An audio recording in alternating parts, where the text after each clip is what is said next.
Livewire, one of the characters created in animation who made the jump over into comics. She debuted in the Superman animated series of the 90s, which while not as lauded as its Batman TA's counterpart, has some very strong moments and also creates some original characters. Leslie Willis was a shock jock in Metropolis who made a reputation by trashing Superman. She debuted in the episode Livewire, where an accident turns her into an energy being and she blames Superman and goes after him, goes supervillain mode. She also then has a couple of other appearances throughout the series. She made her way over into the Superman animated series tie-in comics in 1997, so pretty quickly, in Superman Adventures number 5, and she made it into DC Comics mainline universe in Action Comics 835. That was in 2006. And since then she waxes and wanes, but every now and again they'll remember and bring her out, and she's managed to survive reboots and also appear in other adaptations. The most recent use I saw, time of recording, was February 2026, a Valentine's special where she was paired up / teamed up with the Creeper, Jack Ryder, who is also a kind of shocking TV personality, or at least he would evolve that way. There's also journalism in his backstory. Their pair up was called Hardwired, and there was promise that you would see more of them. Have you ever thought about those two together? Now you can think about it. But you know what I'm looking at? Livewire's lipstick. In her debut, before she transforms, it's black, because she's edgy and a rebel, and that's what they often use black lipstick for, if they're not just using it to draw attention. Also, you can use it very easily for villainy. Now, post-transformation, it's a dark blue, almost black.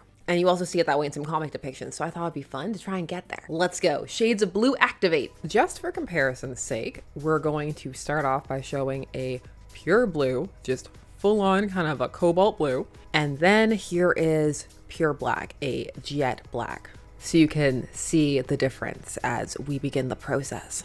So this is the blue just ever so slightly darkened. It's nice, but it's nowhere near as dark as the first iteration. I want to see if we can get there. You can still see some blue.